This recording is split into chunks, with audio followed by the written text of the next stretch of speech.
Necromaniacs podcast.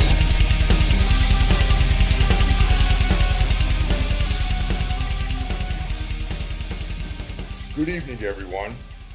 It's Necro Thursday, but this is a special Thursday. We have all three co-hosts on. We got me, Mike Hill, we got Mike Scodato, and we got Jeff Kashid. How you guys doing? Good, man. Doing real good. How about yourselves? I am well. What's up, everybody? You've got the three-way, but keep your minds out of the gutter. The second three-way of the year. The other was, of course, with our Halloween ends wrap up, and tonight we're giving you the best of 2022 / New Year, Christmas, holiday send-off. So good to be here. Absolutely, and we're going to be doing our top six, and that's Jackie was the one who came up with the three, get three co-hosts, 666 concept. So yeah, shout out to Jackie Smith, of course, into the Necrosphere host, and our good friend. Yeah, that's right, absolutely. And while we're mentioning Into the Necrosphere, we might as well plug the rest of the Horsemen. Right. That's right. We got Monday is Horror Wolf 666, brought to you by Brandon Legion. I already shouted out Jackie, but he comes at you on Tuesdays with Into the Necrosphere. Wednesday is Everything Went Black. That's kind of like an open-ended sort of thing. A lot of different stuff on there. That's the flagship podcast, if you will. Yeah. And then what's on Thursday, Mike? Thursday, why, your very own Necromaniacs podcast. You're listening to it right now, coming at you every Thursday. And on Friday, yes, we have none other than John Draper himself with Break the Apocalypse for your comedic / social commentary needs. And then on Saturday, you get to read a book, maybe watch some more movies, see your significant other. But on Sunday, we have the Soul Knox podcast, right, Michael? That's right, with my good friend, Carl Hikara, bringing everything occult and esoteric to you. And sometimes I'm on that show too. So that's right. And I'm going to give a little pluggity plug that I will be appearing on an upcoming episode of Horror Wolf 666. So as will I. Keep the ears and eyes peeled for that. So that should be fun. Yeah, I'm very excited to talk to him. It should be good. Cool. So before we launch into our top six of 2022, you guys see anything cool over the last couple of weeks? Well, I saw one thing that's probably going to tie into what I'm going to talk about later. On top of my sixth favorite of the year and my 3 TV shows, I have a list of things that I deemed overrated. Right on, things I didn't like. I've got a few of those. Yeah, so I'll and I just saw one of them, but I'll save it for when we get to that. Okay, well, overrated category. I'm down a little bit, yeah. Well, in the spirit of that, I tried to watch Mike Flanagan's latest. Midnight, what is it called? The Midnight Club? Yeah. And I'm gonna park that in the Wednesday category where I couldn't do it. I couldn't get into it. But I barely made it through the entire first episode of that. I love his output. I don't know how much more praises we could give the guy, but I can see why this one was not renewed on Netflix. Oh, it's not coming back. No, it's not. No. Oh. He's not coming back to Netflix. He's left for Amazon, I believe. Yes, but doesn't he have that one in the can though? House of Usher, which is going to be on Netflix, I believe. Yeah, that's right. Yeah. So, they can't all be winners, I guess, right? But apparently, some people love the show, but it didn't do what I think they what they wanted it to do, and it was not renewed. Like many things lately, was not renewed.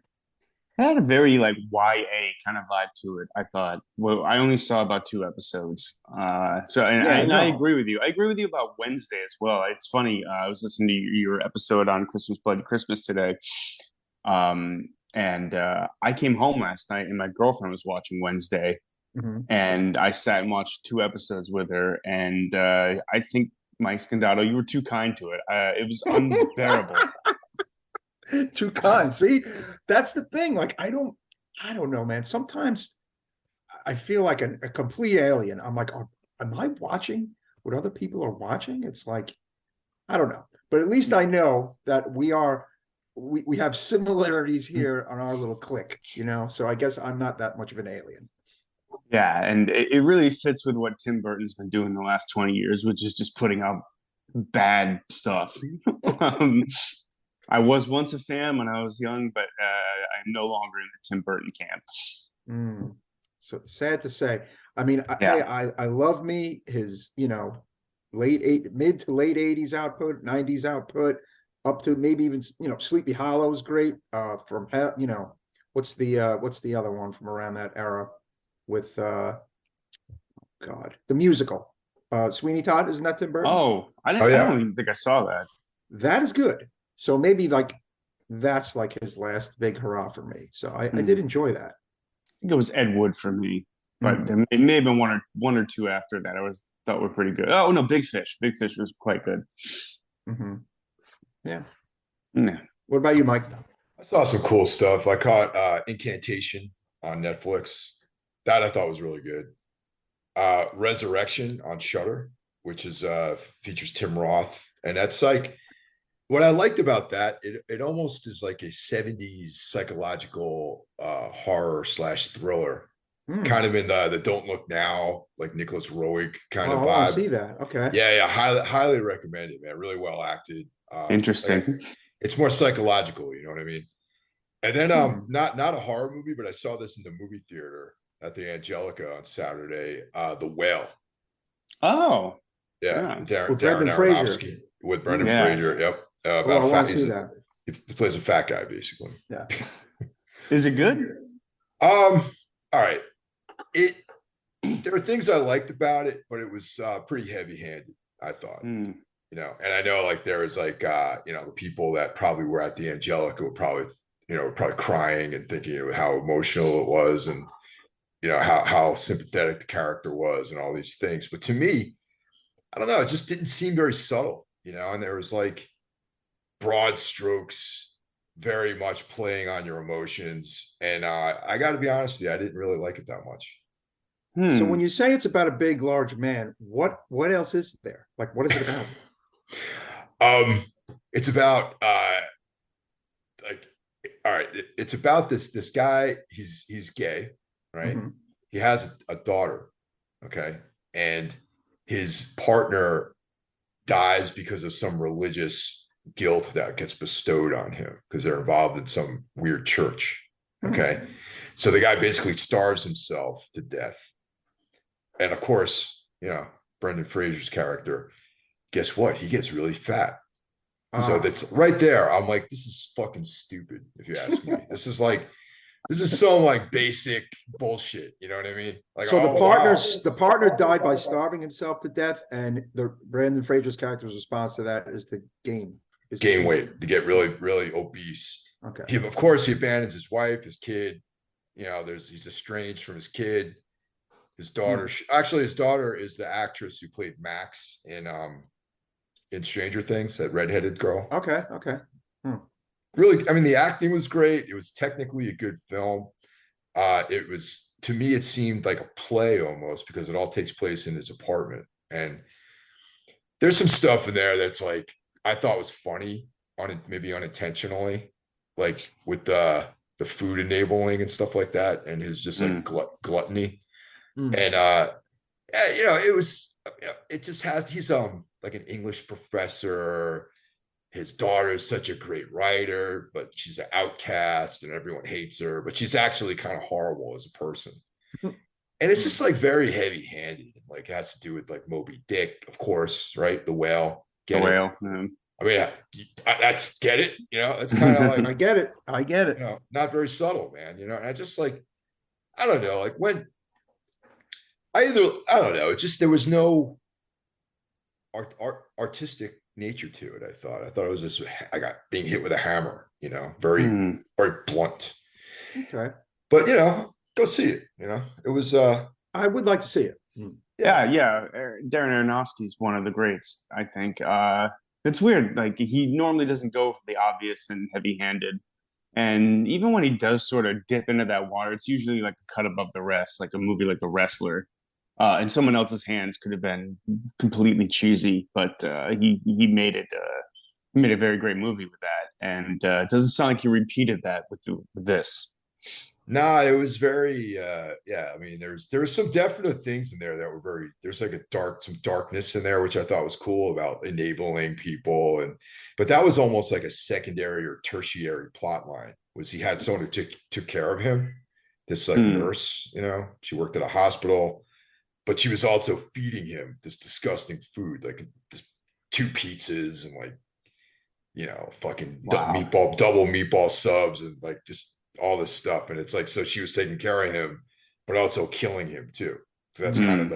the she's checking his vitals, and she's like, well, you're gonna die if you don't go to the hospital. It's like, I'm not going to the hospital, and it's like so fucking obvious, man. It's like, I'm killing Yeah. myself. Whatever. And then there's like this, some of the anti-religion stuff was cool, but like by and large, I didn't really enjoy it. I didn't Okay. cry. Like there's people fucking crying, and like, like the person I was with was in tears. And I was like, I mean, That's yeah. yeah. And I was just like, this is not that sad, really. Hmm. Fun Yeah. fact about Aronofsky, I'm from Sheepshead Bay, Brooklyn, South Brooklyn, and he's from the neighborhood right next to Sheepshead Bay, Manhattan Beach, which is across this bridge, this footbridge where Manhattan Beach is, and he's one of the only famous people I've ever heard of that's from Manhattan Beach. So kind of interesting. Yeah. I mean, I like his other films, but just this one did not, you know, I went in wanting to like it too, because I like Aronofsky's movies, but about maybe 20 minutes into the film, I was like, man, I don't know. This is kind of like, wasn't Hmm. didn't really enjoy it. Hmm. Interesting. Yeah. Yeah. All right. I'll still see it.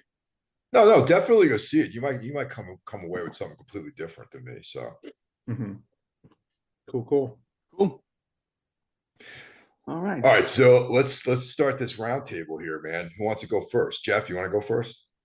Sure. You want to start with TV or you want to do the movies? Let's do the movies. I think we just got some mentions for the TV stuff. Yeah, pretty much. Yeah. Okay. So All let's do right. the movies first. Number 6, Jeff.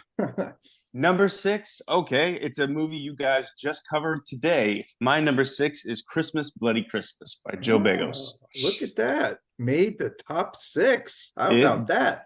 It did. I had a lot of fun with this one. It sounds like you guys also had a lot of fun with it. You pretty much nailed it, everything on the podcast. Joe is a music enthusiast. He really likes metal, and made these characters, real, relatable people, not like the cartoonish version of like metalheads you see in most movies. Where they have like a nose ring or some like real outdated sort of like fucking um look, or they have just like random patches on their jacket, like Or this they're is like just authentic. clownish people, or they're just like, Yeah, like, yeah.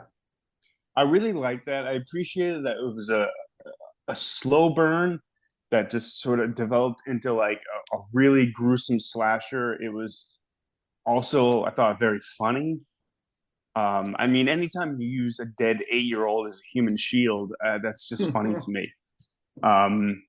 So yeah, it's all the things it should have been that a good fun horror movie should be. I think Joe Pegos is really coming into his own as a filmmaker. You can see the progression from film to film, and he seems to really hit his visual stride in Bliss, and he's really kind of taken that neon silk madness and really kind of made it his own signature.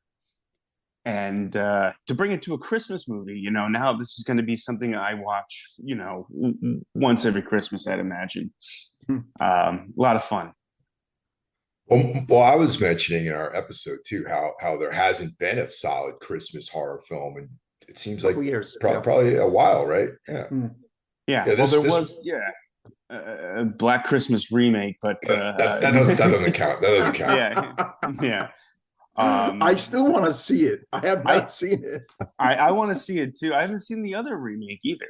I saw the other one from earlier in the O's, which is not that bad compared to apparently the Abomination that is the one that came after it. So I guess. Yeah, but yeah, if you want to hear more about it, I encourage people listening to listen to the Christmas Bloody Christmas episode, because I think you guys nailed it. You guys Thank you. totally got it. So yeah, great fun, man. Really liked it. One of the things I didn't mention about it in our episode, because I was thinking about it more in the days after we did it, was that I'm not going to say that he is in any way like Quentin Tarantino, but the way that Bigos pays attention to dialogue is similar to the way Tarantino treats his dialogue. You know what I'm trying to say? Like, Oh, absolutely. yeah, like Tarantino, it's realistic enough where it's relatable, but it's completely unrealistic in a lot of ways. You know what I Yeah, mean? yeah. And that's kind of like how I feel about Bagos and his treatment of dialogue. I love dialogue in movies. That's like one of my favorite things is the dialogue parts. You know, Well, people say that Tarantino's dialogue, like real people don't talk like that. I've always right? that's the one thing I've always heard. But it's Tarantino's movie, and he can do what he wants, and that's his signature. Is that's how people talk in the Tarantino verse. So, Yeah. yeah, that's his thing, right? That's But, one but thing that people criticize about Joe's recent movie, maybe some of his earlier ones, is that people seem to be upset by the dialogue in this movie. But I enjoyed it. It what seemed real and relatable. what were some of the things people were saying about the dialogue? Well, it's just fuck every other word, and these people are Yeah, a lot insufferable. of swearing, a lot of swearing, and it's Yeah, like that's upsetting you in an indie horror movie. Okay, got yeah, it. yeah. I don't get it either. These guys have never been in a tour van, I guess. Yeah, yeah. Yeah, Or they don't know many musicians or people. So yeah. yeah, All right. exactly. All right, who wants to go next? I will take it away, and it might surprise the two of you. Jordan Peele's Nope is my number 6 horror Oh, film of wow. 2022. Okay, okay. Interesting. Okay. Yes, yes. Um, Get Out. I liked Get Out. Saw Get Out in theater. I enjoyed it despite uh, heavy-handedness here and there. Obviously, I liked Us. I did not like Us as much as I liked Get Out, though. Mm. But this one, Nope, might be my favorite of the three, actually. I feel like as a filmmaker, he really upped the ante and really kind of, I think, improved his game as a filmmaker in this movie and as a storyteller. I got like the Hitchcock vibes, but I also got like the Spielberg vibes. Oh, And yeah. there was just something about it, like the layers. There's a lot of layers to the movie. And the whole thing with the monkey thing to me, actually, I think made the movie. I was just so taken by that little side story and the scenes with the monkey and the violence. And I found that to be quite horrific. I thought the creature was also rather horrific, despite a little clunky looking at the very end. I don't know. Mm. The look of it went from having this very kind of cool alien-esque look to this modern art project look at the end. Whatever. I still found it intriguing, and I found it scary and interesting. But yeah, as it stands, this is my favorite film of his 3 films. Interesting. Well, Mike Hill and I covered that one a Correct. couple months Yeah. back. It didn't quite stick the landing for me completely. I agree with a lot of what you're saying. I love that it's sort of a nod to filmmaking of the past while not being a total nostalgia trip. It very much being its own thing. And you mentioned it had a lot of layers, but for me, those layers didn't form a completely cohesive narrative. Like I wanted it to snap at the end and something to just pull it all together, and it just didn't quite do it for me. But certainly not a bad movie by any means. No, I was really into it. I was not bored. I was not looking at my phone. I was very engaged by it. And I was very surprised because I'd read things about it. I didn't read a lot about it. I didn't know the outcome. I didn't know too much about the creature. Um, but it was just a movie that I really enjoyed watching, and I like the characters. I like the main characters, and my favorite character was the very bizarre, mysterious cameraman guy. I wanted more Yeah. of the deep voiced cameraman. So yeah, Mike, the great Michael Wilcott. Yeah. yes, amazing, fucking amazing. So you know, I feel like there's a story there somewhere. Mm, But yeah, I it's definitely my favorite of his three films thus far. That's my number six. all right. Mike Hill, take it away. My number six is Satan's Slaves 2, the Jocko Anwar film, the second installment of his little series that he has there. Have any of you guys seen that one? No, No. and I know I've wanted to see the first part because you've sung its praises, and you talked about it quite a bit one time on an episode you and I did about another movie. So it's always stuck in my head actually. Yeah, it's there's a bunch of like Asian films that have come out. Jocko Anwar is obviously one of the luminaries out of that whole scene. I think he's from Indonesia, and yeah, dude, it's just I would say it's the first and the second one falls into that folk horror. It's like Mhm. that kind of thing, like ancient gods and that sort of thing, and it's yeah, it's awesome. Anyone out there, it's on Shutter right now, so you can see it very easily. Is part one on Shutter? The I first think film? so. I think so. I have to double check, but I think yeah, watch them both. Watch them both at that's an evening of of subtitled excellent films. Foreign What's film. are they like ultra violent or are they moderately violent? I would say it's more atmospheric than violent, but there's some set pieces in there for sure. Oh, very cool. Mike Hill, you're always good for a curveball, man. You always throw something out there that I never even heard of. You never heard of that? So, I no, thought I mean, I spoke about it actually. I think I mentioned maybe we did. Maybe I just forgot. I don't know, but if we did talk about it, I don't remember it, but I certainly haven't seen it. But I'm gonna check that one out. Actually, that one and another film that I mentioned, Incantation on Netflix, Yes. which that I kind of dig that like Asian folky. It's like when you think of folk horror, you think of like Britain. You think of like Right. Or Adam, yeah. Mhm. yeah, like Adam Neville, and you think of the Wicker Man and like stuff like that. And it's like, Honkies. yeah, yeah. But like there's a pretty rich you know scene in films, like group of films from Asia that actually draw pretty heavily on that concept, even though they're not culturally related to that at all. Right. Mm. Full confession, Mike. When you said you saw Incantation, I thought you were talking about the band. I was going to make a John McAtee joke until Mike would start, he just kept going. And I was like, okay, well, But actually, hey, I don't miss any of their shows, so they did not play. are you guys aware of that movie it's on Netflix? Actually, there's a pretty good crop of horror on Netflix right now. Yeah, I haven't checked Netflix in a bit. Not for horror, no, just the shows. To me, they've been killing it with their horror themed series and shows, but not for the actual movies. But now I will search out the movies. Yeah, they got a couple of things. I was on a little bit of a tear on Netflix. I mean, mostly shows, but also Incantation is a newer film that got added to that. And watch that, and then Satan Slaves 1 and 2, and you got a full night right there. There you go. All right.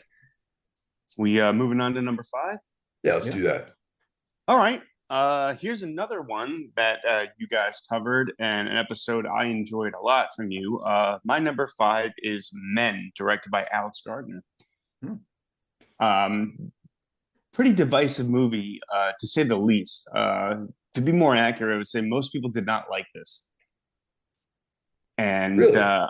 Yeah, just from looking at reviews and talking to people about it, I just don't think many people enjoyed it. And it was refreshing to listen to you guys talk about it, and you both seem to really enjoy it. Well, I'm going to agree with you partially. I've seen some of the dislike for it, not a lot. I've seen some because it has made a lot of best ofs. It Oh, has, fascinating. and if you do like a random, if you do a random Google search, best horror of 2022, it's there. So Oh, okay. it's in that little line of films, like, um, yeah, I've heard mixed things from people, but I mean, I liked it. Mike liked it. My brother loved it. The guys, my brother's podcast, Shaheen also loved it. So, um, but yeah, I think some people just didn't know what to make of it ultimately. But I have a feeling it's going to appear elsewhere on the show. Oh All yeah, right. yeah, Okay. I we'll find out where it shows up on mine, but it's definitely mentioned here. Great. Okay. Well, we can talk about it then too. Cool, Yeah. cool. All right. Okay. I may not have curveballs, okay, but I have surprises because my number 5 film is Smile by Parker Finn. Oh. Yeah. Okay, Okay. I loved it. I absolutely loved it. And I was surprised by how much the two of you disliked it. The opening scene, which is a scene that apparently everybody loved, to me is one of the most horrific things I've seen in a horror movie in a very long time.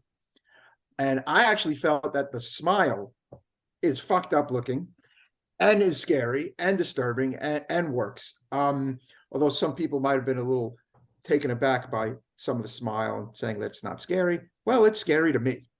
I couldn't get that motherfucking smile out of my fucking face the night after I saw the film. I was just so shook by it and so shook by that opening scene. I had trouble sleeping that night.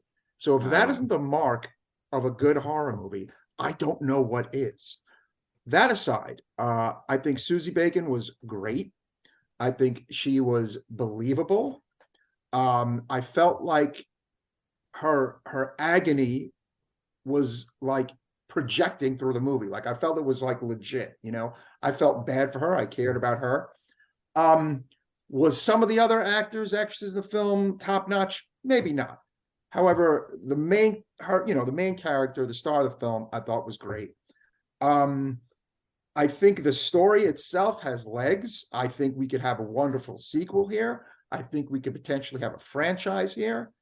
And I don't know. I just thought this was a great horror film. Okay. Teach their own. Seems like some of the I found it seemed to exist to set up a franchise. That's what it really felt like to me. That's not necessarily a bad thing. You mentioned the opening scene, and I thought the opening scene was effective, but I just the movie hit every standard beat of a horror movie and didn't really add a lot new or interesting to it for me. It wasn't a terrible film. I just I didn't care for it. And Mike, I know you agreed with me. Yeah, I like the opening scene like that. Yeah, it was good. It What set about it the up. ending, guys? You mean to tell me that downbeat, depressing ending wasn't great? Like, I didn't think that was going to happen at the end of the movie. I won't say No, I what didn't. happened. I didn't think that was going to happen, actually. I actually thought it was going to wrap up a little more nicely for her character. Yeah. I'm glad it went with a darker ending, but it was too little too late for me. Okay. Well, that's why, hey man, we can't all be on the same page at every beat of every film, and what fun would that be? exactly, what fun would that be? So yeah, that's my surprise that I think Smile was great. Okay, cool. Mike Hill. My number 5 is What Josiah Saw, directed by Vincent Grashaw and featuring the one and only Nick Stahl and Robert Patrick. And I loved Southern Gothic stuff, man. And it just had that brooding vibe. We did an episode on it, and Yeah, enjoyed it. Oh yeah. It just for me, it really worked. It was slow. It was shot really well. I had no idea what the hell the ending was going to be about. It's rewatchable. I've watched it, I think, 3 times already at this point. Like, it's one of these films that I show to people who want to check out new movies, and I'm just like, oh, check this out. It's like unique. It's not something you're gonna see. Like it's a very original sort of thing. And like once again, like I said, I like that Southern Gothic, like down and out vibe that it had. Did you get reflecting skin vibes at all from this movie? Because when I watched it, I was thinking a lot about that. A little bit. Reflect, yeah, maybe the slowness of it reminded me of Yeah, that's like kind of the reflecting tone skin. of it. Yeah, Yeah, the tone, but It also had True Detective-y vibes, yeah, right? for sure. absolutely. Yep, Yeah. definitely. Yeah. It's a top 10. It's a top 10 movie for me of the year, 100%. Did make my top 6. It almost did, actually. It almost Yeah. did. Yeah, But it's right there. Yeah. it's definitely, like I said, it's something that I'm like, oh, you want to check something out that you probably wouldn't even think to watch ever, is this movie called What Josiah Saw, which is like, the title is like a little off-putting, I think, sometimes. Like it's not something that grabs you, you know what I mean? Mm. It's not flashy, like it doesn't sell you on the movie so much, but I can't speak highly enough about this movie.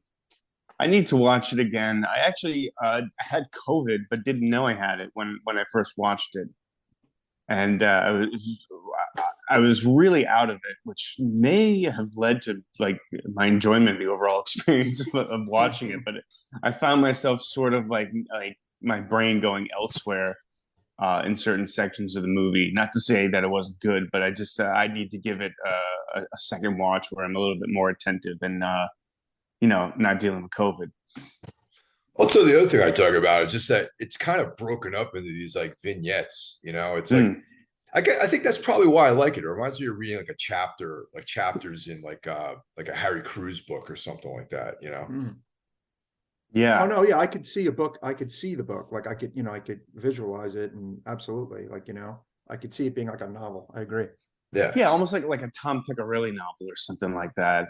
Yeah, it was. Yeah, you nailed it when you said Southern Gothic, and that's definitely in that genre for sure. Moving on. Yeah, let's move on. Okay, my number four should come as a surprise, no surprise to anyone who's known me. My number four is Crimes of the Future by David Cronenberg. Mm. Mike Scandato, we talked a little bit before through text today. You did not like this one. No, I did not like it at all, actually. But before I talk about what I didn't really like, I want to hear what you liked. Well, I mean, it's good to see David Cronenberg back in the director's chair after a long absence. I think it's his first film in 7 years. And his three before this were a little lackluster. And I think the gloves came off for this one. And, Cronenberg is always a little bit like, for me, his films are more about ideas they're more idea driven than plot driven. And I just really enjoyed this movie scene. It was like the evolution of art, how people relate to it, how it changes us. Classic Cronenberg themes. And I mean, just on a basic level, I thought it was very enjoyably fucking weird. And I appreciated that. It doesn't exist. It seems to exist in its own universe, like an alternate universe. Like they're speaking English, but it almost feels like a different language. It's just a strange tone of it really, really appealed to me. And also, I think is what turned a lot of people off to it. I think I struggled with its plotlessness, and I think I struggled with, I don't know, like I felt like I wasn't really sure what he was trying to say, and do with this film. Yes, it had some of the traits of some of his classic films, and yes, it was great to see him directing again. But I don't know. Maybe I was getting used to the more linear films of his from like the 10 years prior. Yeah, like Eastern Promises. And yes. And not that I appreciate the wacky zany Cronenberg, because that's kind of what put him on the map. And I fucking like I've even said before on this show, he may have the greatest straight run of bangers right there with Carpenter, possibly besting Carpenter by about one or two more in a row that were like fucking killer. Yeah. But this one, I found myself extremely distracted. watching it. It took me 3 times to complete the film, 3 nights. Mm. I was not engaged. I don't know. I I'm gonna say it's probably going to warrant a second watch for me, but I felt like I was really struggling with it. And that sometimes makes me very tuned out and even like not even appreciating, oh my God, it's a director that I love. Like that was even kind of removed from me this time. I don't know. Hmm. Yeah. So you're saying surgery is not the new sex? No, I guess not. I guess not. I don't know. There was some very attractive women in the film, and that was nice. Yeah.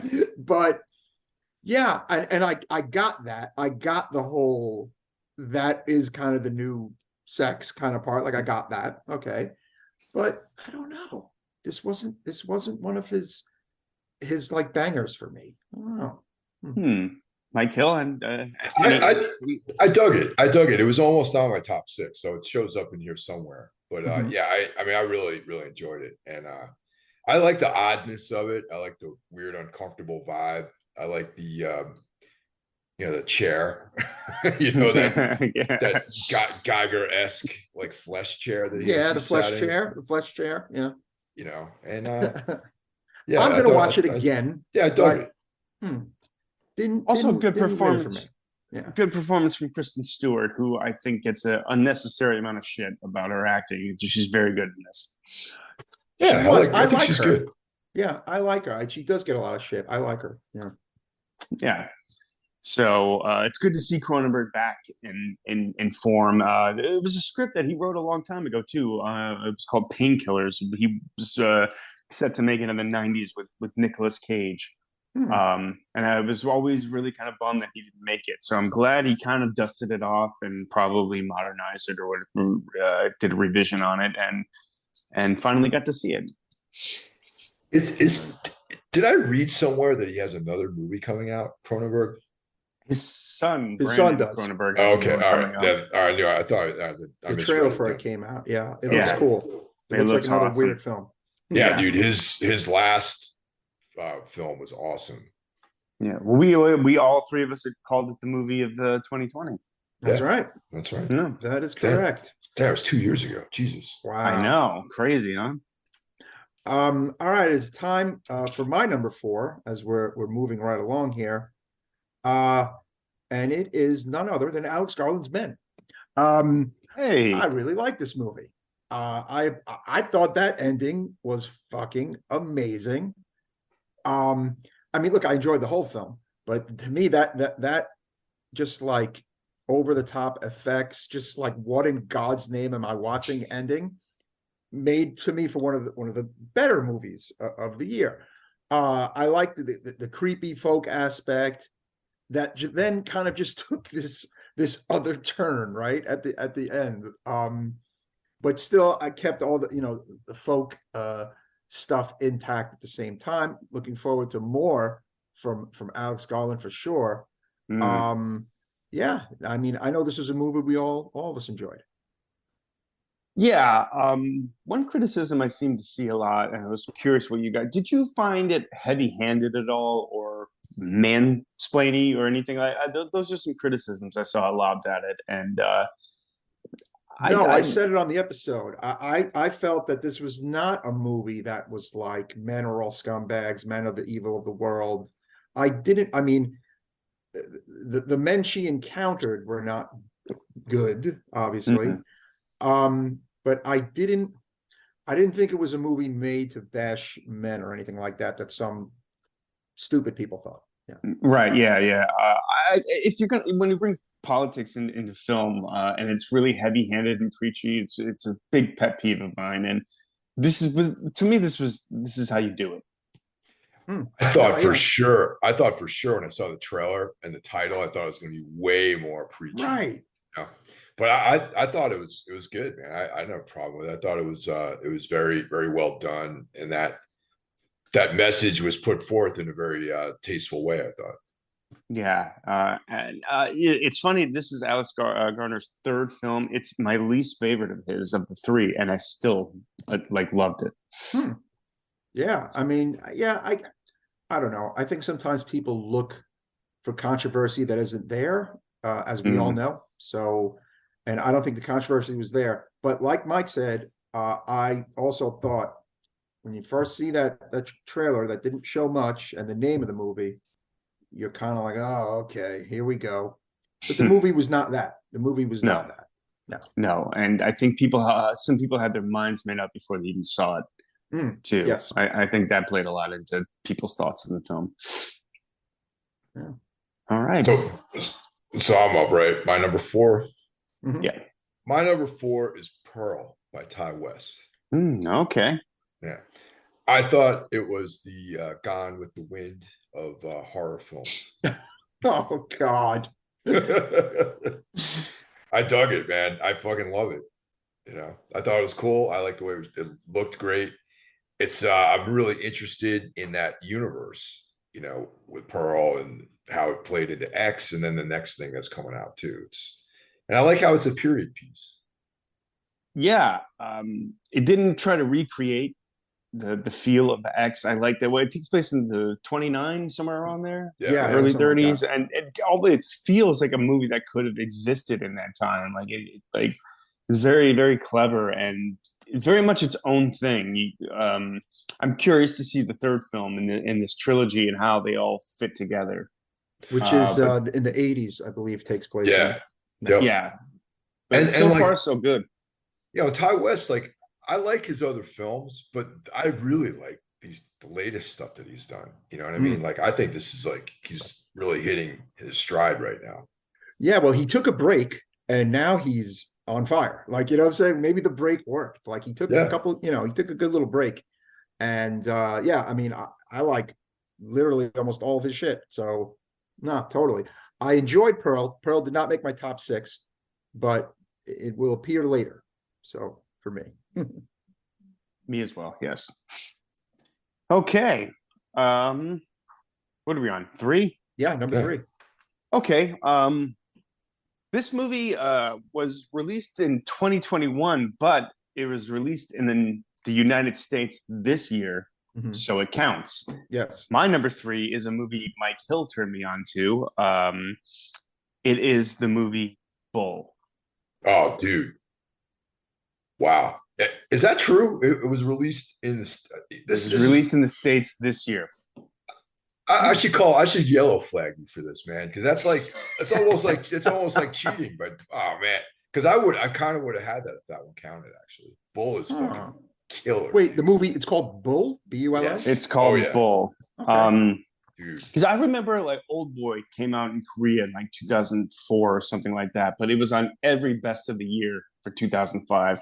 So that's how I justify my choice here. I didn't Fair know this enough. movie even. I didn't even know this movie existed. Mike and we have a lost episode. Yeah, we got to re-record that one. We should. We should. That's right. It's when my computer crashed and I lost all this fucking data and it wasn't backed up. It's a long story, but you know who turned me onto it? You can probably guess. Our quality control manager, Rennie. Rennie Rismani. Yes. Yeah. Quality control. Yeah. Great call, man. When you told me like, man, you got to watch this. We got to do an episode on it. And Mike, I'll quote you. You said it's a spiritual sequel to Kill List. Has the same different director, same star. Where he kind of plays like a British heavy. He's a tough guy, out for revenge. It's a very simple story with a unique twist that you don't quite see coming. I thought. The less you know about this movie, the better.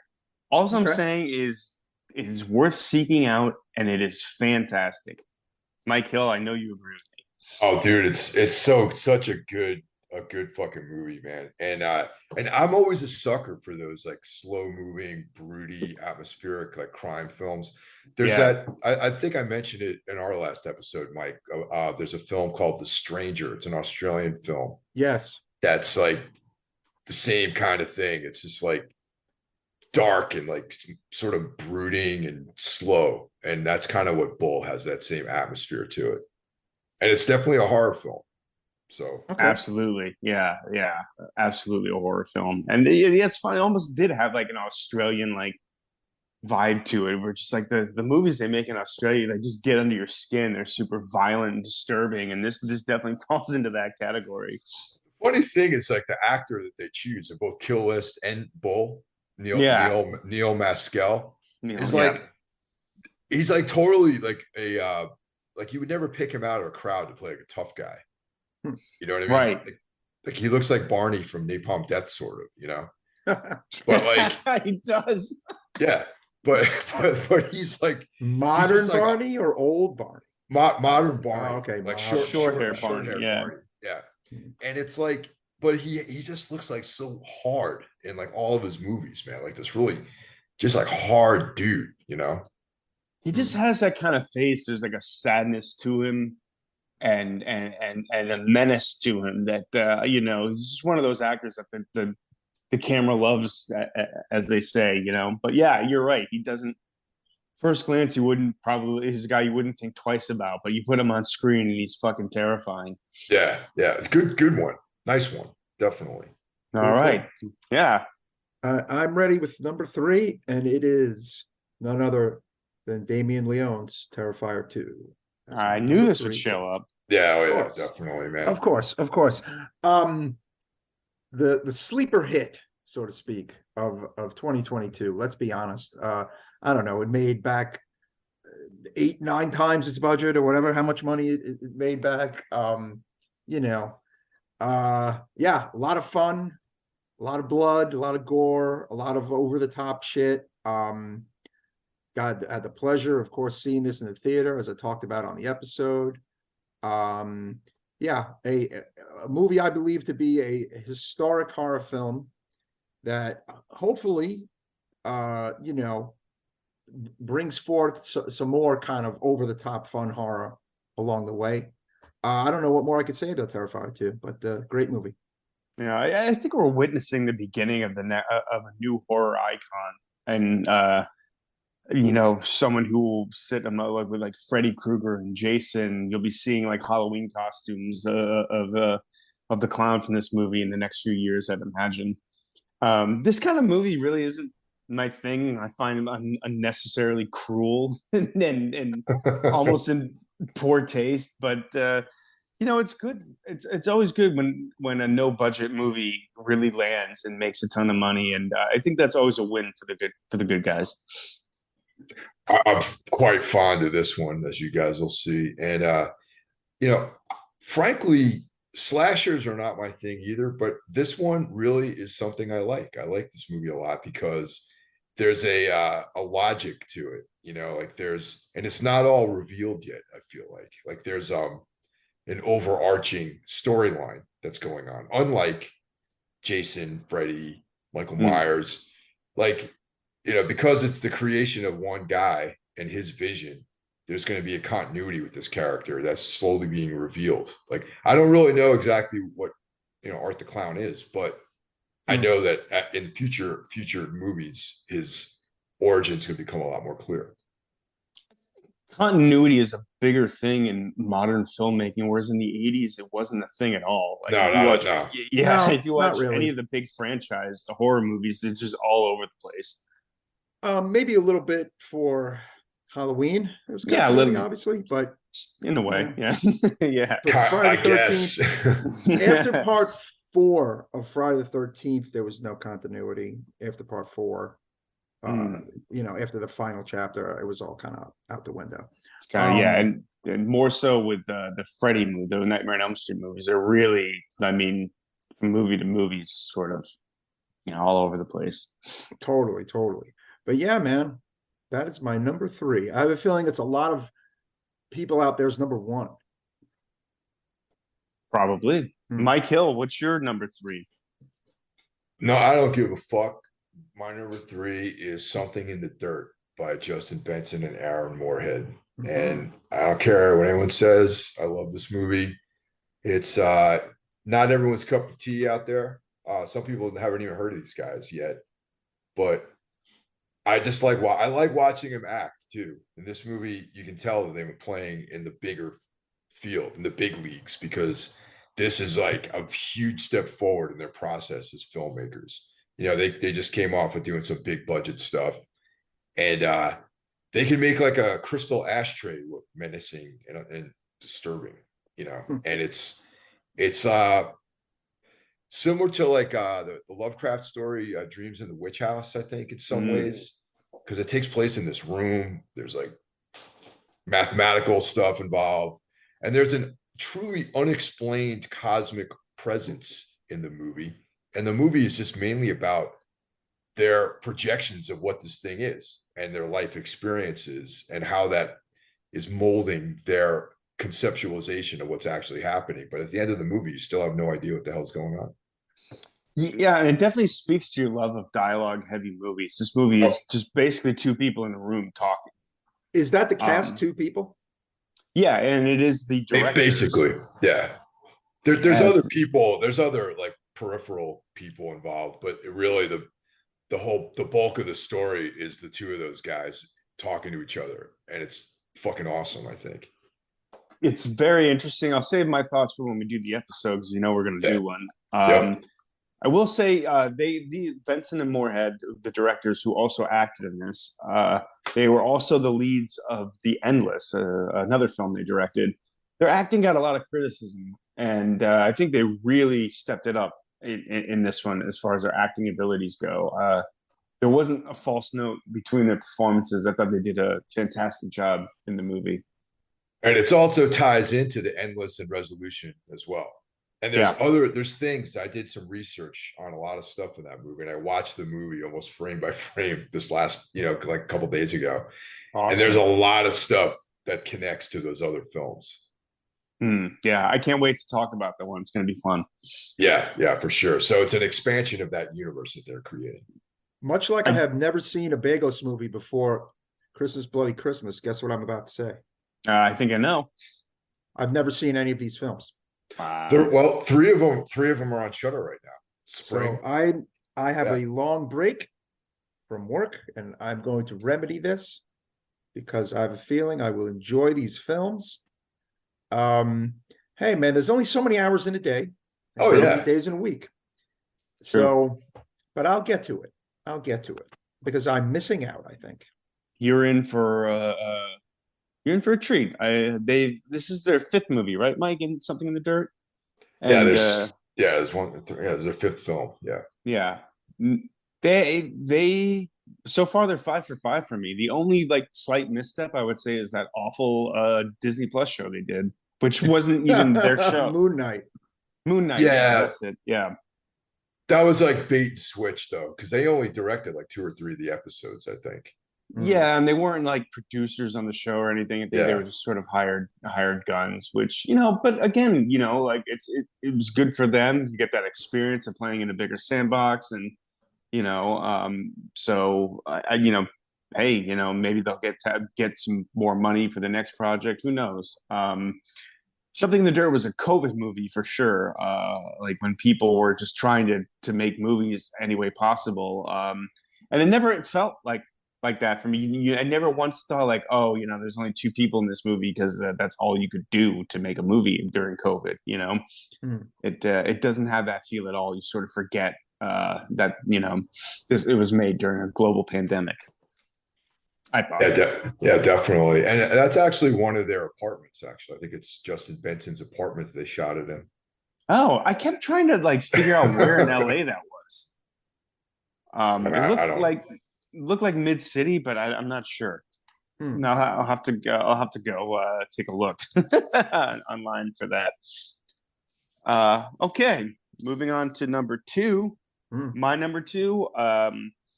This is almost a sentimental movie to me in a strange way. It's Ty West's X.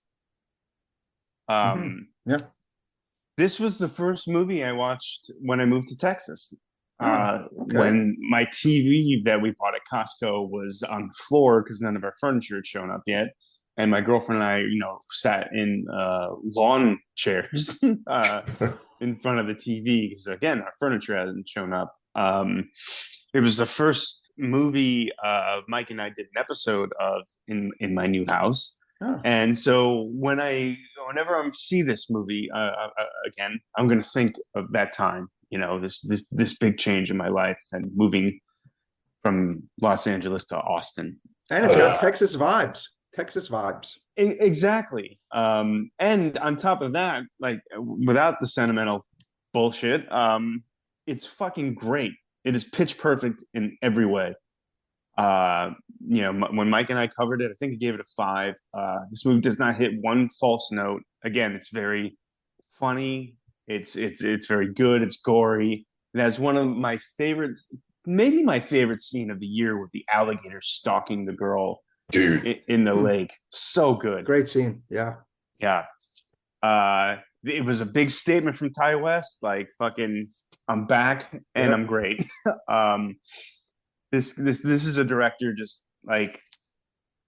firing on every creative spark he has. I loved this movie. I'm not a huge slasher guy.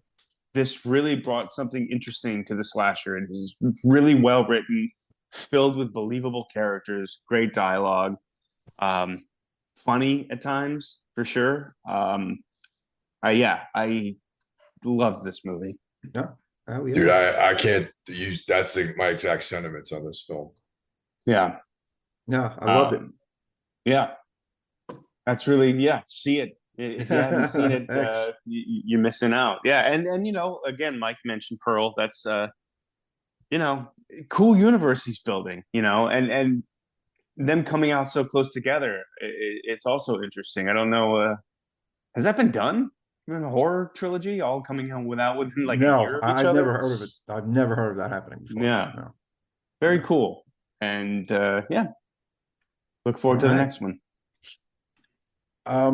My number 2 is Zach Cregger's Barbarian, another one of the absolute best horror movies of the year for me. And again, I think for a lot of people. You guys covered it. You guys enjoyed the hell out of it as well. Sure did. Yeah, I mean, I just feel like it clicked a lot of boxes for me, like I actually really enjoyed the whole almost 2 movies in one. That some people were like, it was great until that part, and it's like, Yeah. huh? Like I don't get that at all. Like, why would it not be great anymore after that? But like I enjoyed that, and I thought that was actually unique, and original. I felt for the characters. It's funny. I actually thought, what's his name? Who plays Pennywise? The actor. Skarsgård. Skarsgård. Yeah. I mean, I felt so bad for him because he wasn't a scumbag. He wasn't trying to rape her or kill her, or like he actually was, a decent guy who didn't do anything wrong. Yeah. Or at least that is, at least how it seems. And he seemed completely unaware of the shit that was going on below him, which is probably what the case was. So, yeah, I mean, and Justin Long, wow, man, it's just like seeing him in that kind of role was really interesting. I like the ending.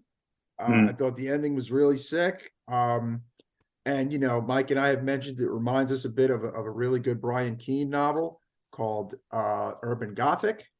Not maybe 100%, but definitely quite a few vibes. Some of it had that. I thought absolutely. Read that book and you'll feel the same way, I bet. And yeah, that is my number 2. Looking forward to more from Zach Cregger. Great choice. I forgot what podcast I was listening to, but someone was talking about how they still think that that Skarsgård was involved in the somehow. No, like they were convinced. They were still like, I still think he was like the villain in that thing, even though there was nothing in the plot that shows it. Right. Yeah, right. that's a stretch. That's a big stretch, I think. Yeah. Yeah. All right. So I'm up, right? You are. Okay. My number 2 is Terrifier 2. Okay. And kind of cover that. Like I said, Damien Leone, another fellow tri-state area guy. He's from Long Island. And I just really appreciate the guy's hustle too, man. Like the dude it's like his vision, his work ethic, all that stuff really is. I'm looking forward to like the next installment. And Okay. there was a huge step up between the first one, which I liked, but like I would never have in a million years dreamed that the second one was going to be as developed. You know what I mean? The character was going to have some development and the background and the mythos and the whole like heroic fantasy angle. Like, no, I was shocked that was part of the story, and it all worked. Definitely. Not For much more to sure. be said about Terrifier 2. Yeah. So does that bring us to number one? Number one, yeah. Yes, it does. All right. All right, this is one I caught a little bit later. I saw it. I could not get it out of my head. I watched it in the morning and spent the entire day at work thinking about it. It's on Shudder right now. It's called Speak No Evil. Wow. It is a Danish film. I didn't have any expectations. I was just looking for something to watch because I wake up early and wanted to kill a couple hours before I went to work. And I thought, sure, I'll throw this on. And it blew me away. It took me back to the first time I saw the original The Vanishing, the European version of the film, not the one with Jeff Bridges. It is that kind of horror movie that feels like you're watching a dark drama, and in the end, you realize you just watched a horror movie. And I was deeply disturbed by it. It went in a direction I didn't quite see coming. I went in with no expectations and was just really floored by this movie. Don't want to give too much away because it's always best to go into a movie like this cold. Have either of you guys seen it? Yeah, I've yeah, heard yeah. of it. Heard of it.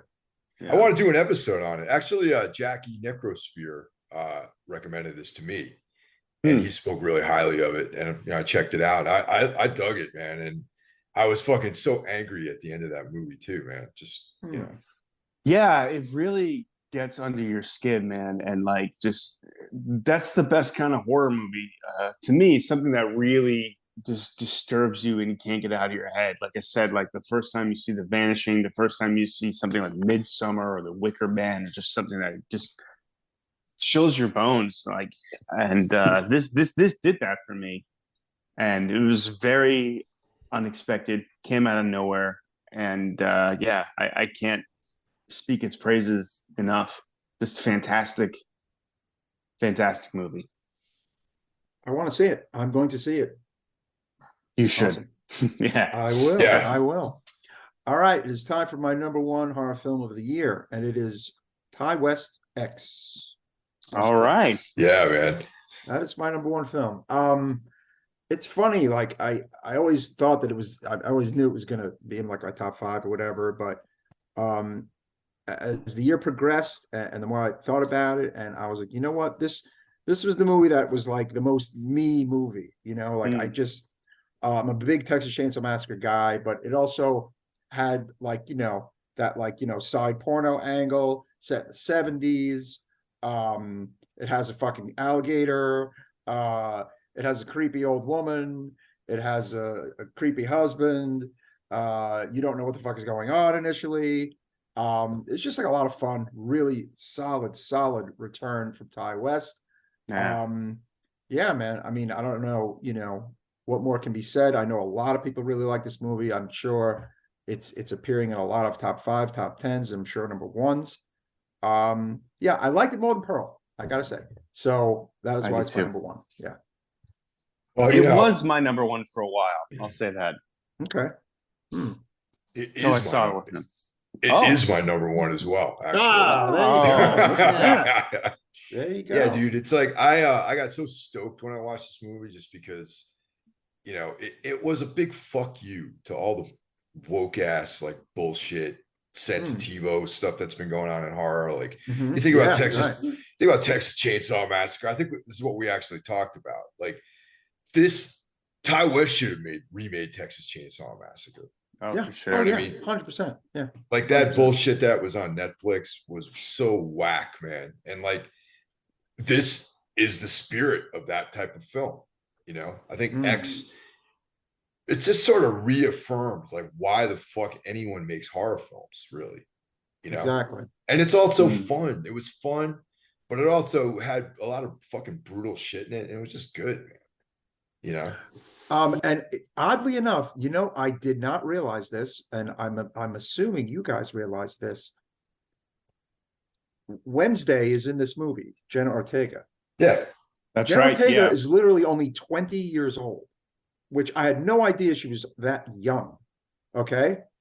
But in this movie, I felt like, I don't know, I thought she was like much older, you know? I did too. And in Wednesday, she's playing like 15 or 16 or something. Yeah. And she's not nude in X, but she's like almost nude in it. And it's just like a mind fuck. Like, and it's like, holy shit, Wednesday is an X. And that didn't dawn on me till like a week ago, honestly. Well, I think Mia Goth is pretty young too, right? Yeah, but she's not, I think she's definitely older than 20, you know? Yeah. But that was a bit of a trip for me. It didn't dawn on me. I didn't think about it. I was like, oh fuck, Wednesday is in X. Yeah. X is definitely that's going to go down as a turning point, I think, in horror films. You know what I mean? Mm-hmm. Yeah. Because horror got like very esoteric and like sort of high minded, which I appreciate that. It got very academic in some ways, and then and I like all those films that take it to that sort of more intellectual level. But I also, let's face it, man, it's the same reason. It's like everyone who plays in a metal band got into metal because they like Slayer. You know what I mean? That you want to like rip like satanic guitar riffs. You know what I mean? And then for then that you end metal, up, yeah. but then like even guys who are like playing in like this kind of like more like sort of progressive type of bands. When you were a kid, you picked up the guitar because you wanted to fucking learn Black Sabbath songs and play Slayer. Or Metallica, right? Exactly. Like, by the way, Mia Goth is 29, by the way. All right, so it's considerably okay. So she's she's a grown woman, and that's what I mean about this Ty West movie. It's like a back to basics kind of film. It's definitely conceptual, but it's like this is why he probably makes horror films. He likes to have fucking intense shit like this. Yeah, and it's definitely not highbrow, but it is smarter than your average slasher. It has more on its mind than just blood and guts for sure. Yeah, exactly, and that's why it's my number one. Is because it kind of covers both realms. Yeah, it straddles that line perfectly. Exactly. Yeah. All right, let's hit some honorable mentions. I will go first. One of them is definitely What Josiah Saw. Enjoyed the hell out of that. Nice. Yeah. Pearl, another obviously great film. I enjoyed Black Phone. That is an honorable mention. And I am going to put as a late entry the short film Heck from Kyle Edward Ball, which is the precursor to what is looking like next year's Buzz film, Skinamarik.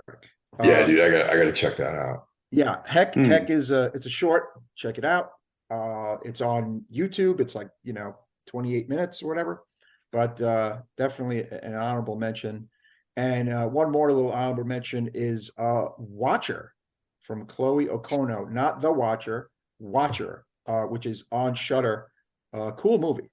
Oh, is that the Swedish one? Watcher? I forget. It's not like Swedish. It's like Scandinavian though, right? Or Yeah, Dutch maybe. Yeah, it's an English language film, but it's foreign. Yeah. Mm-hmm. Yeah. Watcher. Okay. I have a couple honorable mentions. I also had Pearl in my honorable mention. I had Barbarian, which was floating around in my top 6, but ultimately I just nothing bad to say about Barbarian. I think it's a fantastic movie, but it didn't quite make my top 6. Probably would be my number 7. Also, Glorious, movie that's on Netflix. Yeah, really enjoyed that movie a lot. A lot of fun, Lovecraftian, and not quite what you expect that it's going to be. For a movie that's sort of about a glory hole in a gas station bathroom. Yes. Yeah, much better than I expected. And I want to point out a movie that didn't really get a lot of attention, Duel, from the director Riley Stearns. Loved it. The only reason it didn't make my top six, it's more horror adjacent than actual horror movie. And last year I had more horror adjacent stuff, and this year I wanted to kind of stick to pure horror. Right. But Yeah, I heard Duel, interesting things about it. it's fantastic. I really like him as a director. He's made two films before this. One of them is called Faults, with the great Leland Orser in a lead role, which he doesn't often get. And he made another film, The Art of Self-Defense, which little divisive, but I enjoyed it. Sort of a black comedy. And this also seems to have a darkly comedic vibe to it. Seem another alternative universe kind of movie where cloning is real and people kind of speak in this weird stilted dialogue. And yeah, it's very funny, very original, kind of downbeat, but great movie. Highly recommended. Duel. Cool. Yeah, I've wanted to see that one. I definitely need to check that one out. So my mentions are basically the continuation. This could really, if we were going to do a top 10, this would be my top 10. So Right. yeah, so I got Men on there. Mhm. Nice. I got Christmas Bloody Christmas, Mhm. which Mhm. is a fantastic movie. I have Crimes of the Future on there Mhm. and Barbarian. Oh, okay. Nice. It's funny. I was wondering where Barbarian was for you, Hill. It's in my top 10, but the top six really, these are the ones that really, resonated with me. The top six I just called out. Yeah. Yeah, no, I got it, of course. Um, this year was no slouch for television, folks, and horror and the stuff on the streaming services, which is why we decided to have a subcategory or secondary category for at least the top three. When hell, in reality, it might have even been a top six, but we decided we can't have a 5,000 hour podcast, and we're doing a top three. I will kick it off with my number three, and it is Guillermo del Toro's Cabinet of Curiosities on Netflix. Pretty fucking wonderful, anthology series for me. Out of all the episodes, I think there was only maybe one or two I did not like. Mm. Which one of them, which me and Mr. Hill talked about, was Dreams in the Witch House, was kind of a weak one. But some of the other ones were just fantastic, including the Cosmatos entry, which was I believe, the final episode of the series, which was probably the best one. I kind of didn't want that one to end in a way.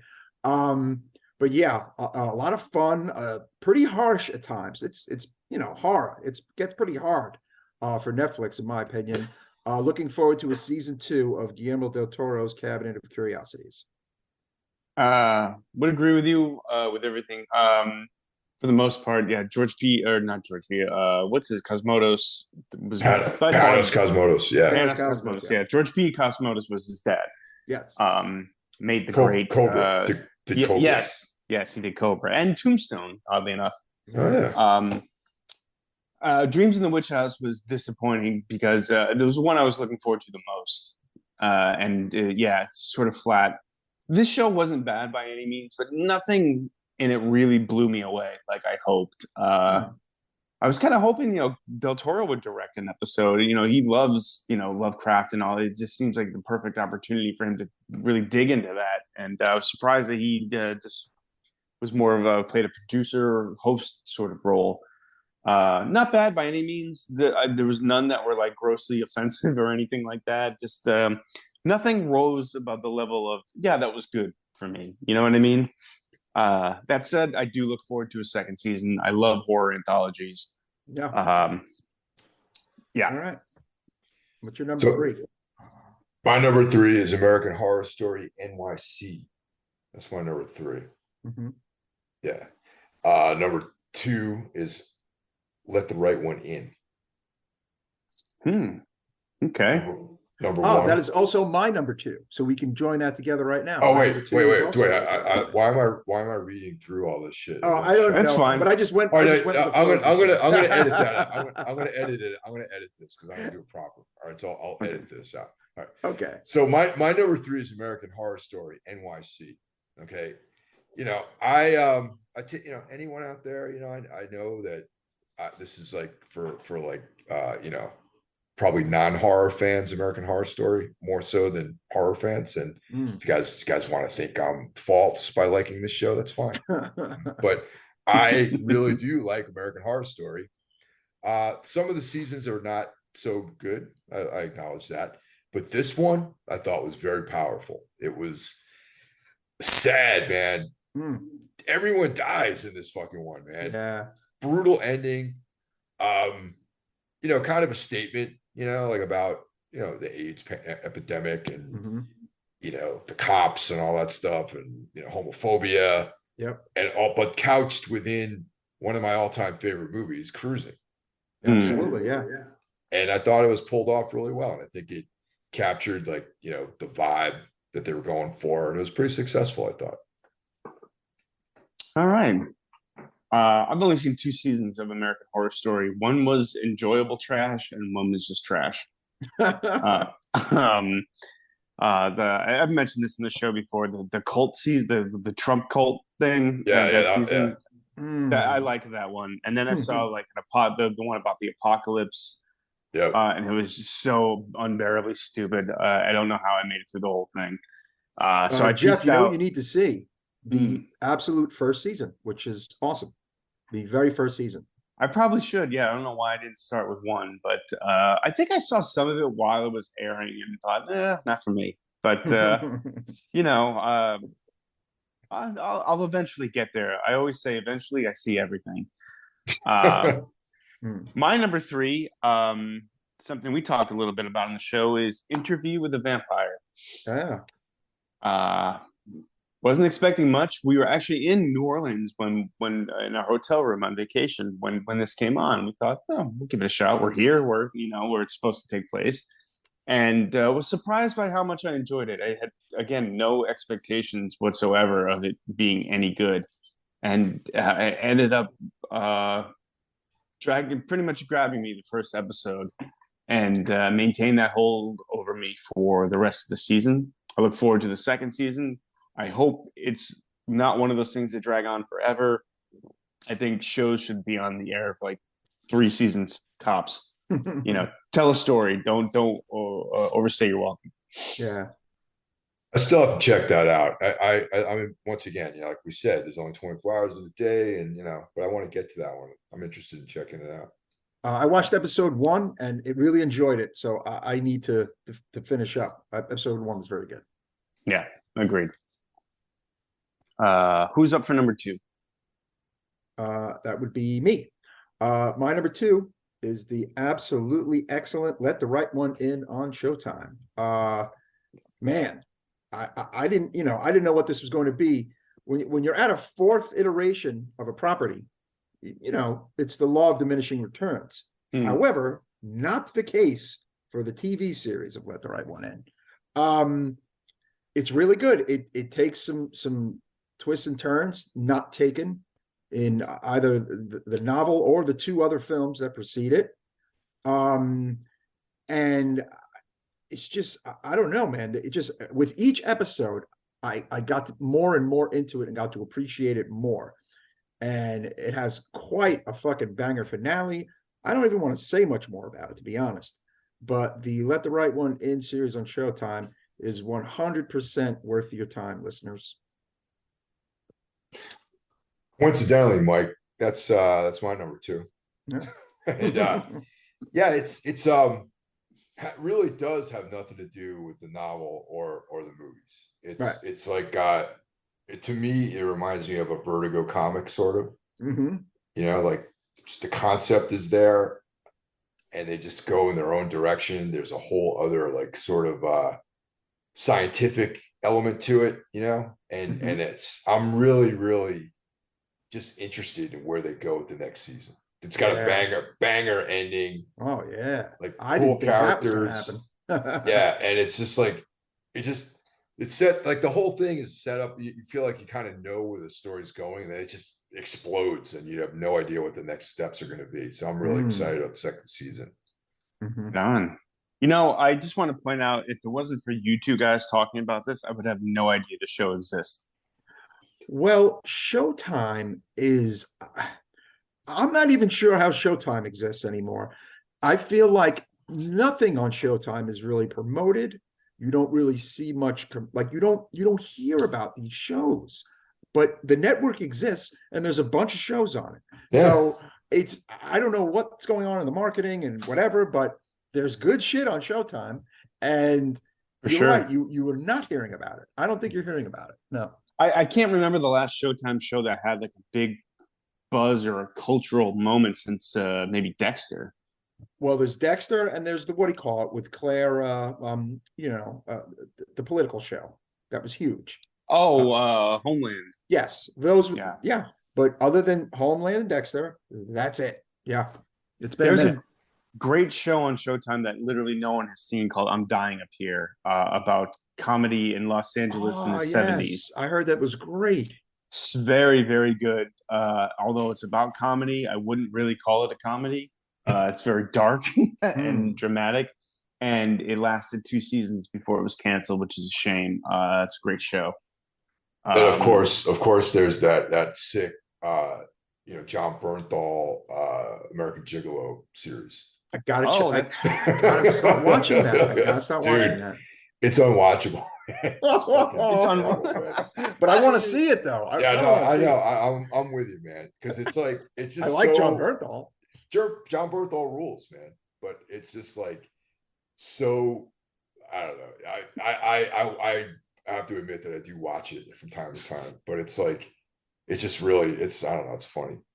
He gave one of my favorite performances of the year in that HBO Baltimore cop show, We Own the City. Oh man, he's great in that. Yeah, That's like a real high point for him. I don't even know what that is.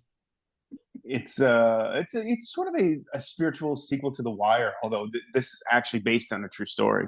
Okay, gotcha. Also, speaking of true stories, my number 2, hate to be the basic bitch, guys, but my number 2 of the year is Dahmer. I don't think you're basic at all. Oh, that's not basic. No, not basic. Everyone and their grandmother was talking about this show, so I caved, and to say I enjoyed it might not be totally accurate. It's very unsettling and disturbing, as it should be. Obviously this really happened. There are people still living with the effects of what Jeffrey Dahmer did. I think the show was as respectful as it could be in that regard. They paid a lot of attention to the victims and didn't turn Dahmer into some sort of anti-hero. While at the same time, portrayed him as human, which is obviously what we all are. Really good really great. Really great performance from the lead actor, from everyone, really. Yeah. The actor who played the dad, everyone was fantastic. And I know they combined some characters and made up some other characters, but this, seemed to stick to the story fairly accurately. Loved it. Really good. Disturbing. Don't know if I'll ever watch it again, but very, very, very good. That's definitely. I'm not going to watch it again because it's just the whole time you're just like uncomfortable and kind of feel like dirty while you're watching it too. You know what I mean? Yeah, absolutely. Well, my number 1 is Dahmer from Netflix. Hey. Yeah, man. Honestly, like, what can beat it? For horror, honestly, in my opinion, real life horror, right? As you said, Jeff, it was well done. It was well acted. You're definitely you're not fast forwarding anything in this series. You're watching the hell out of it, even though you kind of don't want to be. It was harsh and brutal, but what he did was harsh and brutal, and they didn't flinch from that. While they did not make him a cool anti-hero, well, unfortunately, he became a cool anti-hero this year. Really? And I do think unintentionally, it did make you feel a little bad for him at times, because I myself at times felt a little bad for him while watching this. So I'm definitely not the only person who said that. I feel I think you're sympathetic to what made the monster, but once he became what he became, exactly. Yeah, like it's sad that any for sure. because that could, that seed could be planted in probably anyone. You raised a Yeah, little yeah. differently. Who the fuck knows how it would turn out? But that's as far as my sympathy goes. So anyone who does what he did, even once, you've lost all sympathy from me. The three of us grew up with this story and Oh, for were sure. around and very aware of it when it happened. As I said, when we covered it, it's a new story for millions of people, for younger Yeah. people. Yeah. And I could see how the younger generation or young people younger than us were fucking roped in on this and glued to this. They did not grow up with this. They did not grow Right. up with serial killers. Serial killers are largely gone, largely. Mm-hmm. And you know, and particularly like from the pop culture world, they're gone. This brought it back. Very similar to, Ted Bundy a year or two ago being kind of brought back. This, I think, hit even bigger than the Ted Bundy stuff, though, For sure. because way more people seem to have watched this than the Bundy one. Um, and now they're gonna apparently find yet another serial killer to explore, in this fashion. Is that a good thing? Is that a bad thing? I don't know. Will I check it out? Yes, I will. So Dahmer is my number Yeah. one. I All also right. like how they address that sort of that in the Dahmer series. They talk about the comics and stuff that happened in the Yeah. 90s. And and I know you and I, Mike, we definitely were guilty of being serial killer sort of Mhm. fan fascination with that sort of stuff. It just was like Yeah, a it was. 90s thing, sort of. It was absolutely. Yeah. Interesting to me too, the backlash the show got of like, why make this? This is offensive. Also from the younger generation, you get a lot of that sort of stuff. The people who didn't grow up with this story are like, why make this? Why do this? But you can make that argument. Why make a Holocaust movie? Why make a movie about slavery? These are all fucking terrible things that actually That happened. happened. Yeah. Um, and yeah, I don't have an answer. Why? Because you can. And I think, like I said, as respectful as it could be to the families of the victims, I don't think it seemed exploited towards them, and maybe not. Well, I don't think that was its angle. I'll say that. I don't think that was its intention to be No, exploitation. I think it no, just wanted to tell the story, and it told it very well. absolutely. My kill, you're number one. My number one is 1899 on Oh, Netflix. okay.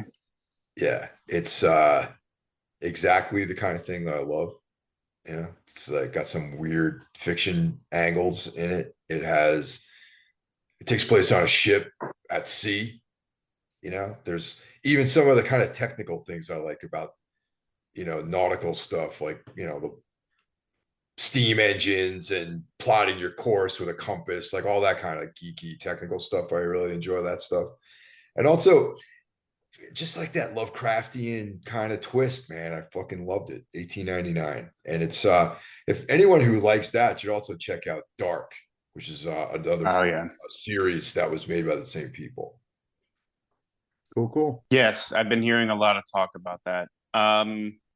Guess that leaves me. My number one TV show, I should also point out, this is probably my number one thing of the year that I watched. Severance on Apple. Oh, damn. Yeah, yeah. Yeah. I heard that was great. Yeah, Mike Hill, another thing that you turned me on to. Also, everything I said about X, about watching it in my new house and my new day, another thing we watched was Severance when we first moved in, and it's a concept that I think I've been thinking about since I joined the workforce at 16 years old. Like, God, I just wish there was something I could do where this was erased from my brain as soon as I left this place. Really great concept, brilliant execution. Not quite what you'd expect from Ben Stiller, who's heavily involved in the show Yeah. as Yeah. director and I believe producer. It's really good.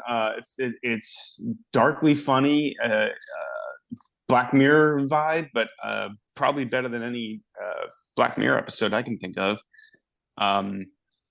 Again, I hope I love this so much. I hope they don't drag it out. 2, maybe 3 seasons top. I actually am curious of where they're going to go with this. This seems like a story that would be like one and done. But I'm curious where they're going to go. I think I said this. It reminds me of like a Thomas Ligotti sort of like concept, where it's there's like a sort of like humorous element to some of it, similar to like Yeah. Ligotti's stories are like that. And it takes like these it has like that mundane aspect to it, but then it just gets extrapolated into this like weird, bizarre world and there's some other just like unknown quantity to it that is yet to be revealed. And I wonder if they're ever going to let us know what the fuck's going on with this thing, like what they're actually And I doing. hope they don't. I like that mystery always being there for you to think about, like a great David Lynch film. Like, here it is, you figure it out. Well, it's kind of like what I was saying about something in the dirt, where you never really understand like what the thing Right. is, but you're seeing their interpretations of it and how their lives are reacting to what this thing is. And that's kind of how I kind of hope Severance goes in that direction, Yeah, I do too. Yeah, it's phenomenal. I absolutely loved it. I mean, it's one of those things I couldn't shut up about for like months. Like talking to everyone, like, you got to see this, you got to see it. And well, enough people saw it because it is getting a second season. So yeah, that's okay. So we did our TV, we did our movie. Is there anything else you guys want to talk about? Maybe something you thought was overrated, something people liked that you didn't like? Because you guys. I want to do an honorable mention of TV. Oh, Okay. okay. Archive 81. Dude, how the Which fuck was did I forget that? How did I amazing.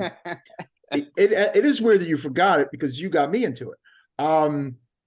Wonderful, only one season because Netflix can suck sometimes. I really wanted to see where that story was going to go. Maybe they could put it now. That would be a cool graphic novel, Mike. I could picture that being, transferred over into like a different medium, almost the Archive 81. So that's my TV honorable mention, along with American Horror Story, New York City, which I did enjoy. Right on. Yeah. I got a Cabinet of Curiosities in there because I liked all of it except for maybe 2, and the things I liked in it, I loved. And I'm looking forward to the next installment of that series. I have no honorable mentions for TV. I just wrote down those 3 things. That's okay. That's okay. I mean, there are 2 movies that I wanted to shoehorn into this, but just are not horror movies, no matter how you cut it. Of course, there's the Batman movie, which is not a horror movie. Great movie. You can squint and maybe make it a horror film. And then of course, The Northman, which is a heroic fantasy fucking movie, basically. Mike, I toyed with putting both those movies on my list. The Batman, even at number 1. But there was so much great actual horror that came out that it really. Yeah, exactly. Yeah. Some movies I wanted to bring up that you guys mentioned, all 3 of these movies that I put in my disappointment / overrated category. Nope, I would consider a disappointment. Not a terrible movie, but I had higher hopes for it. Mike Hill, you mentioned this one earlier, Resurrection. I just watched it the other day, and I think I kind of hated it. Really? Oh, interesting. Yeah. Okay. I thought it was cool, man. This movie, it had no tone, no atmosphere. It was just very blah. Maybe it's because I hadn't been feeling well. This movie just annoyed me. Just didn't like it. All right. Even Tim Roth felt like he was just phoning it in. His character felt phony. I didn't find the lead like she goes from sane to like insane instantly. It was a weird. Anyway, for the hype it got, I was very surprised at how much I didn't like it. And Mike Scandato, you mentioned this earlier, The Watcher. Watched that a little while ago, and I gotta say, for all the talk of it, I was very underwhelmed by it. The movie, you're talking about the movie, not the TV movie series. Yes. I thought it was very cut and dry, no surprise, no. I don't know when it ended. I was like, oh, really? That's it? It's just sort of like this, a lot simple. It's not a bad movie. Obviously, it's a Hitchcock inspiration going on there. But it just didn't do it for me. And for the hype it got, I was hoping it was going to be something I really loved, and I didn't. And underneath that, I have a couple movies that I absolutely hated that came out this year. And I would just like to give them a little special shout out. Shout out to Hellraiser, the remake. Oh Yeah, man, no, yeah, garbage. Complete fucking garbage. Fuck that movie. The Munsters. Anyone who knows me knows I am not a Rob Zombie fan. Not a fan of his art in any ways at all. The Munsters, I believe I wrote, again, another word, unwatchable. How dare you? Shout out to Bodies, Bodies, Bodies, one of the most obnoxious, annoying movies I ever sat through. I wanted to be a comment about Gen Z, but I think it was more of a celebration of these obnoxious, horrible characters. And what the hell? I'll put Wednesday on that list as something I watched maybe 90 minutes of and completely regret it. And but I do want to give a special shout out to Dashcam for being the absolute worst movie I've ever seen in my life. Dude. Well, that's my three hates for 2022 were definitely Dashcam. That's the 0 out of 5 that I got. Yes. You know, Heckraiser, awful. Heckraiser. You're not allowed to say bad things on it about it, Razor. Yeah. Dude, it's like when I first saw Hellraiser, man. I mean, all you guys probably felt the same way. It almost seemed like we weren't supposed to be watching it. Yeah. It seemed like we were doing something wrong when I watched that movie as a kid, like absolutely. It's like not for our eyes, And that fucking Hellraiser, this other bullshit is just so fucking vanilla, man. I hated it, It sounded like you were doing something right by watching it. Yeah. And then and Malignant, I thought that fucking sucked, man. Was that this year? No, that was last year. All right, that's how shot I am. I forgot Archive 81 came out this year, and I thought Malignant came out this year. So that's okay. It's okay. We're all getting old, but yeah. Dashcam, worst movie ever made, and I love getting people to watch it. Like, oh, you got to watch Dashcam. Oh, is it good? Well, you just got to see it. Anything you want to mention, Mike Scandato? Something you hated? I'm trying to remove hate from my heart, guys. I'm sorry. No, I'm trying to fuck off.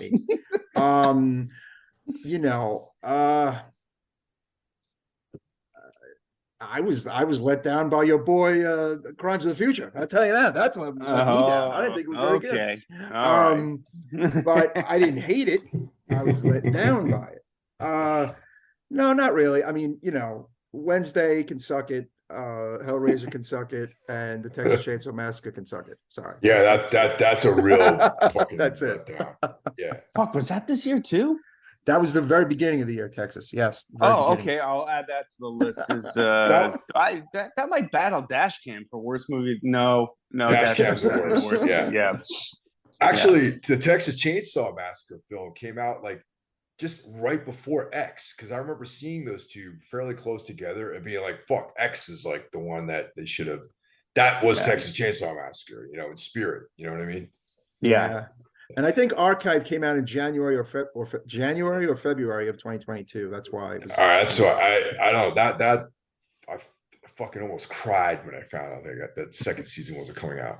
There's two movies I want to see which I haven't seen yet, which one of them might have ended up on here. Cold Blue Eye, that on Netflix. It's a Christian Bale is in it. It's like a Poe. Edgar Allan Poe is an actual character in it. I missed that as well. Yeah. Oh, and there's one that I have a funny feeling I know what you're going to say, but say it. A Wounded Fawn. No, Bones and All, which I have a funny feeling some people are going to be screaming, going, "Wait a minute, that's not on any of your threes list," because I keep hearing all these great things about it. Yeah, I didn't see it, and that's why it's not on my list. So I didn't see it. Right? If I it's have not no- on the list, it means we I- didn't see it. I have no basis for comparison on it, just what people Mm. say, Yeah. That was the one movie I really wanted to get to, but didn't, because I have a feeling it would make my list, but I didn't see it. I will probably hopefully watch it this week. But I like that director. He took a big swing with the Suspiria remake. I didn't like it, but it certainly is the product of someone with a vision. I'll say that. Yeah. Yeah. Um, No, exactly. But he made a great movie, Call Me by Your Name, which very, very good movie, very atmospheric, and to see him playing in a horror sandbox again has me intrigued. So, really looking forward to that. Also, yeah, the cold blue eyes, anything with Poe, I'm all over. I'm all over it. I don't know if there's ever been a really great performance of Poe in a film, so very curious to see if they do him do him justice. Not counting Jeffrey Combs in the episode of Masters of Horror episode, The Black Cat, which is phenomenal. I love it, but that's TV. Yeah, so that's it. That was 2023, man, for the most part. Yes. We gave you a 2-hour send-off, listeners. Hopefully you made it through. Well, this will be the final show of the year. And now we're entering into the Christmas holiday or whatever holiday you celebrate, that is. And we'll be taking the week between Christmas and New Year's off. So we'd like to wish everyone happy holiday. Have a safe New Year, and we'll see you guys in January. That's right. See you next year, everybody. Thank you for the support. Take care, guys. Bye-bye. All right, good one. Yeah. All right, that was a lot of fun. That was fun. Yeah. Great list, guys. Yeah. But yo, you two, if you can, check out that Heck short, because the ending is gonna fuck you up. It's pretty cool. Yeah. I've been falling asleep to YouTube, and like every time I wake up, it's some angry nerd ranting about Marvel movies. So there'll be a nice change of pace. Yeah. It seems like the Skin of Marek is gonna kind of build on what this short was. But that trailer's pretty interesting. Yeah. All right. Yeah. No, I'm gonna check that out tonight. Cool. For Yeah. sure. You guys are giving me a lot to think about here. A lot of stuff. I had no interest in Let the Right One In. None. But like you guys spoke so highly of it that now I'm interested. It gets better. The first 2 episodes are okay, right, Mike? Doesn't it get better? Yeah. It's the same thing over here, because I was like, what could you possibly do with that story? But it really it's its own thing, man. It's like it's like a totally different storyline, different characters. Just like the idea is similar, And by the end of the series, the end of the first season, it's just like its own thing. It's like you're not even really thinking about the book. There's some of the there's a couple of like set pieces that are reminiscent of it, but I love the movie. I love the book, and I didn't like the American version of it, but I also like this series. I'm glad they're doing it. I love the American version. That's the guy that did the Batman too. I like both. Yeah. I do too. Yeah. All right, gentlemen. All right, guys. Yeah, I got to run. Mike Hill, I'll get take care, with man. some ideas for next year soon. All right, but we got to do our, let's something in the dirt. Yeah, let's talk about a time. I know I got my fucking girlfriend's parents coming next week. Yeah, but I mean, before, maybe like if we could do it like between now and the end of the year, that's fine. Yeah, I think we can do that. Yeah, it's like we got 2 more weeks. We can figure it out. Oh, okay, yeah, for sure then, for sure. Yeah. All right, man. All right, All right, guys. Care, peace, y'all. Take care, guys. Take care. All right.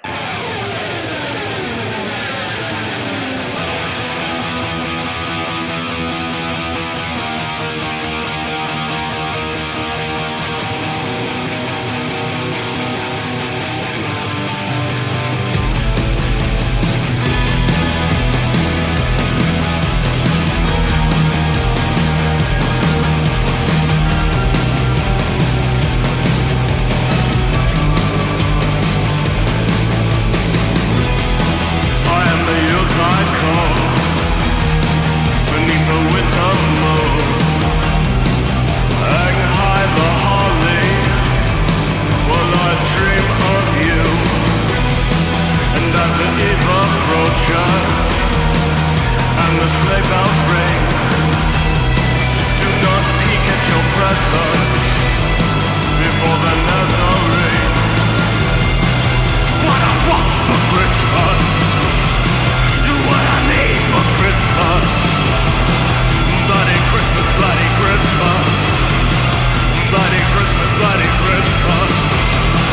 What I want for Christmas, you what I need for Christmas. Bloody Christmas, bloody Christmas. Bloody Christmas, bloody Christmas. As the night grows darker and the air smells sweet, beneath the mistletoe is the place we'll meet. Be gay and merry, joy to you and I. As long as we are together, when it's time to die. What I want for Christmas, you're what I need for Christmas. Bloody Christmas, bloody Christmas. Bloody Christmas, bloody Christmas. What I want for Christmas, you what I need for Christmas. Bloody Christmas, bloody Christmas. Bloody Christmas, bloody Christmas.